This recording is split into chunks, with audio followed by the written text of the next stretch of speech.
VD. സതീശന്റെ പുതിയൊരു പ്രഖ്യാപനവും ഇന്ന് വന്നിട്ടുണ്ടായിരുന്നു. അതെന്താണെന്ന് നമുക്കൊന്ന് നോക്കാം. സാധാരണ ഏത് മന്ത്രിയായാലും മുഖ്യമന്ത്രിയായാലും പുതിയ ഭരണം ഏറ്റെടുത്തു കഴിഞ്ഞാൽ അവർക്ക് ഒരു 10-20 ആൾക്കാരായിരിക്കും പേഴ്സണൽ സ്റ്റാഫ് എന്നാണ് നമ്മൾ കരുതിയിരുന്നത്. എന്നാൽ കഴിഞ്ഞ ദിവസം വന്ന വാർത്തയിലാണ് അതിൻ്റെ വിശദാംശം നമുക്ക് മനസ്സിലായത്. കാരണം ഒരു മന്ത്രിയോ മുഖ്യമന്ത്രിയോ ഒക്കെ 30 പേരെ വരെ തൻ്റെ പേഴ്സണൽ സ്റ്റാഫായി നിയമിക്കുമെന്നും ഈ 30 പേർ നിയമിച്ചു കഴിഞ്ഞാൽ 2 വർഷം കഴിയുമ്പോൾ ഇവർക്കൊക്കെ പെൻഷൻ കിട്ടുമെന്നും ഈ പെൻഷൻ കിട്ടിക്കഴിയുമ്പോൾ അവരുടെ ഈ 30 പേരെ അവിടുന്ന് നീക്കം ചെയ്ത് അടുത്ത 5 വർഷത്തിലെ 2.5 വർഷം വീണ്ടും 30 പേരെ കൂടെ നിയമിച്ച് അവർക്കും പെൻഷന് വകയുണ്ടാക്കി കൊടുക്കുമെന്നുള്ള കാര്യം കേരളത്തിലെ എത്ര ജനങ്ങൾക്ക് അറിയാമെന്ന് എനിക്കറിയില്ല. പക്ഷേ ഇപ്പോഴാണ് നമ്മൾ ഇതിൻ്റെ സത്യാവസ്ഥ മനസ്സിലായതെന്ന് മാത്രം. കാരണം കയറിയിരിക്കുന്നവരൊക്കെ തൻ്റെ ചെങ്കിടികൾക്ക് ഒരു 2.5 വർഷം കൊണ്ട് പെൻഷൻ ഉണ്ടാക്കാനുള്ള വകുപ്പ് 30 പേരെ എടുത്ത് ഉണ്ടാക്കി കൊടുക്കുന്നു. 2.5 വർഷം കഴിയുമ്പോൾ ഇവരെല്ലാം മാറ്റി അടുത്തൊരു 30 പേരെ തൻ്റെ കയ്യാളുകളെ പേഴ്സണൽ സ്റ്റാഫായിട്ട് നിയമിക്കുന്നു.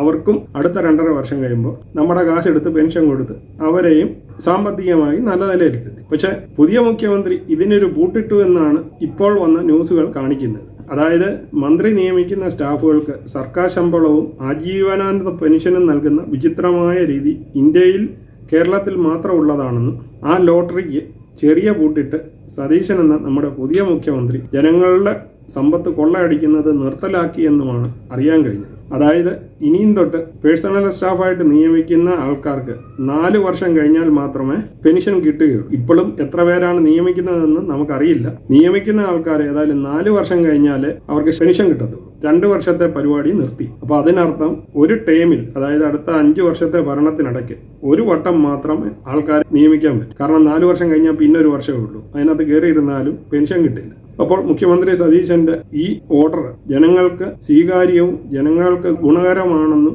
നമ്മൾ പറയേണ്ടതില്ലല്ലോ. അപ്പോൾ സതീശന് ഇങ്ങനെയുള്ള നല്ല നല്ല തീരുമാനങ്ങൾ ഇനിയും എടുക്കുവാൻ കഴിയട്ടെ എന്ന് ആശംസിച്ചുകൊണ്ട് അപ്പോൾ ഇതിനെക്കുറിച്ച് വന്ന ഒരു കുറിപ്പ് ഞാനൊന്ന് നിങ്ങൾക്കായി വായിക്കാം. മന്ത്രിമാർ സ്വന്തം താൽപര്യപ്രകാരം നിയമിക്കുന്ന പേഴ്സണൽ സ്റ്റാഫുകളിലെ സർക്കാർ ശമ്പളവും ആജീവനാന്ത പെൻഷനും നൽകുന്ന വിചിത്രമായ രീതി ഇന്ത്യയിലെ കേരളത്തിൽ മാത്രമാണുള്ളത്. കേന്ദ്രത്തിലോ മറ്റ് അയൽ സംസ്ഥാനങ്ങളിലോ ഇല്ലാത്ത ഇത്തരം ആഡംബരങ്ങൾക്കെതിരെ മുൻപ് സുപ്രീം കോടതിയും കൺട്രോളർ ആൻഡ് ഓഡിറ്റ് ജനറലും കടുത്ത ഭാഷയിൽ വിമർശനങ്ങൾ ഉന്നയിച്ചിട്ടുള്ളതാണ്. കഴിഞ്ഞ ശമ്പള പരിഷ്കരണ കമ്മീഷന് പോലും പേഴ്സണൽ സ്റ്റാഫിന്റെ പെൻഷൻ യോഗ്യത 4 വർഷമാക്കണമെന്ന് ശക്തമായി ശുപാർശ ചെയ്തിരുന്നു. എന്നാൽ പാർട്ടി അണികളെ പിണക്കാൻ ഭയന്ന് കഴിഞ്ഞ ഇടതുപക്ഷ സർക്കാർ ഈ ശുപാർശ പൂർണ്ണമായും പൂഴ്ത്തുകയായിരുന്നു. ആ ധൈര്യമില്ലായ്മയ്ക്കാണ് ഇപ്പോൾ UDF സർക്കാർ അന്ത്യം കുറിച്ചിരിക്കുന്നത്. സാമ്പത്തിക പ്രതിസന്ധിയിൽ ശ്വാസം മുട്ടുന്ന കേരളത്തിന് പുതിയ തീരുമാനം നൽകുന്ന ആശ്വാസം ചെറുതൊന്നുമല്ല. നിലവിലെ ഒരു പേഴ്സണൽ സ്റ്റാഫ് അംഗത്തിന് വിരമിച്ചാൽ മിനിമം പെൻഷനായി മാത്രം പ്രതിമാസം 4750 രൂപ ലഭിക്കും. ഒരു സർക്കാർ വരുമ്പോൾ മുഖ്യമന്ത്രി, മന്ത്രിമാര്, ചീഫ് വിപ്പ് എന്നിവരുടെ കീഴിലായി ഏതാണ്ട് 400ഓളം പേരാണ് പേഴ്സണൽ സ്റ്റാഫിൽ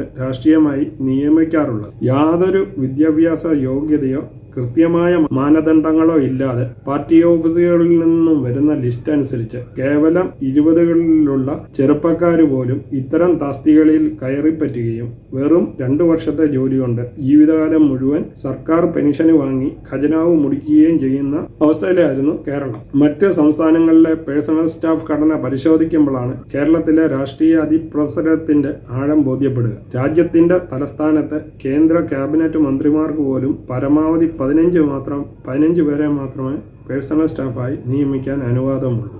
അയൽ സംസ്ഥാനമായ തമിഴ്നാട്ടിലെ ഒരു മന്ത്രിക്ക് സ്വന്തം ഇഷ്ടപ്രകാരം ഒരാളെ മാത്രമേ നിയമിക്കാൻ കഴിയൂ. ബാക്കിയുള്ളവരെല്ലാം സർക്കാർ സർവീസിലുള്ള സ്ഥിരം ഉദ്യോഗസ്ഥരായിരിക്കണം. കർണാടകയിൽ ഇത് 14 പേരാണ്. എന്നാൽ കേരളത്തിലെ ഒരു മന്ത്രിക്ക് 25 പേരെ വരെ പേഴ്സണൽ സ്റ്റാഫായി നിയമിക്കാം. അതിൽ 17 പേരെയും യാതൊരു യോഗ്യതയും നോക്കാതെ സ്വന്തം ഇഷ്ടപ്രകാരം പാർട്ടിക്കാരെ തന്നെ തിരികെ കയറ്റാൻ നിയമം അനുവദിക്കുന്നു. ഈ അനുകൂലമാണ് പെൻഷൻ തട്ടിപ്പിനായി വിനിയോഗിക്കപ്പെട്ടിരിക്കുന്നത്. 1994 കെ കരുണാകരൻ സർക്കാരിന്റെ കാലത്ത് മന്ത്രിയുടെ പേഴ്സണൽ സ്റ്റാഫുകൾക്ക് പെൻഷൻ ഏർപ്പെടുത്താനാണ് ആദ്യമായി തീരുമാനിക്കുന്നത്. അതിന് വിചിത്രമായി 82 മുതൽ മുൻകാല പ്രാബല്യവും നൽകിയിരുന്നു.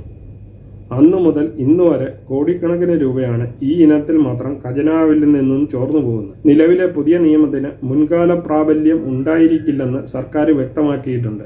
അതായത് നിലവിൽ 4 വർഷത്തിന് താഴെ സർവീസ് സേവനം അനുഷ്ഠിച്ച പെൻഷൻ കൈമാറുന്ന മുൻകാല ജീവനക്കാരുടെ ആനുകൂല്യങ്ങൾ തടയില്ല. എന്നാൽ ഇനി വരുന്ന നിയമനങ്ങളിൽ ഈ വെട്ടിപ്പ് അനുവദിക്കില്ലെന്ന് മുഖ്യമന്ത്രി കർശന നിലപാട് ബ്യൂറോക്രസിയുടെയും പൊതുസമൂഹത്തിന്റെയും വലിയ കയ്യടി നേടിക്കൊടുക്കുന്നതാണ്. സംസ്ഥാനത്തിന്റെ ധനസ്ഥിതി വ്യക്തമാക്കുന്ന ധവളപത്രം ഇറക്കാനും കേരയിൽ ഉൾപ്പെടെയുള്ള വൻകിട പദ്ധതികളിലെ ഭൂമി ഏറ്റെടുക്കലിന് വിജ്ഞാപനം റദ്ദാക്കാനും തയ്യാറെടുക്കുന്നതാണ് ഈ വിധി. 2 വർഷം കഴിയുമ്പോൾ സ്റ്റാഫുകളെ മാറ്റി പുതിയ ആളുകളെ തിരികെ കയറ്റുന്ന രീതി മന്ത്രിമാർക്ക് ഇനി കഴിയില്ല. കാരണം അങ്ങനെ മാറ്റിയാൽ രണ്ടും പെൻഷൻ ലഭിക്കുകയില്ലെന്ന് മാത്രമല്ല, പാർട്ടിക്കുള്ളിൽ അത് വലിയ കലാപങ്ങൾക്ക് കാരണമാകുകയും ചെയ്യും. ചുരുക്കത്തിൽ രാഷ്ട്രീയക്കാരെ പ്രീതിപ്പെടുത്താൻ ജനങ്ങളുടെ നികുതിപ്പണം ദുരുപയോഗം ചെയ്യുന്ന കേരളത്തിലെ മോശം കീഴ്വഴക്കത്തിനാണ് വി ഡി സതീശന്റെ ഗവൺമെന്റ് അവധി പ്രഖ്യാപിച്ചിരിക്കുന്നത്. ഈ പുതിയ തീരുമാനം വഴി വരും വർഷങ്ങളിൽ കോടിക്കണക്കിന് രൂപ ഖജനാവിന് ലാഭിക്കാൻ സാധിക്കുമെന്ന് ധനകാര്യ വിദഗ്ധന്മാർ വിലയിരുത്തുന്നു. പ്രസംഗത്തിൽ മാത്രം പോരാ, പ്രവൃത്തിയിലും സുതാര്യതയിലും സാമ്പത്തിക അച്ചടക്കം വേണമെന്ന് തെളിയിച്ചിരിക്കുകയാണ് നമ്മുടെ പുതിയ മുഖ്യമന്ത്രി. അപ്പോൾ മുഖ്യമന്ത്രിയുടെ ഇങ്ങനെ നല്ല നല്ല തീരുമാനങ്ങൾ കേരളത്തിലെ ജനങ്ങൾക്ക് സന്തോഷവും സമൃദ്ധിയും ഉണ്ടാക്കാൻ സഹായിക്കട്ടെ എന്ന് പറഞ്ഞുകൊണ്ട് ഈ വീഡിയോ തൽക്കാലം ഇവിടെ നിർത്തുന്നു. വീണ്ടും നമ്മളുടെ ഗവൺമെൻറ്റിൻ്റെ പുതിയ നയങ്ങളെക്കുറിച്ചുള്ള വീഡിയോയുമായി വരാം. അതുവരെ നിങ്ങൾക്കെല്ലാവർക്കും ഗുഡ് ബൈ.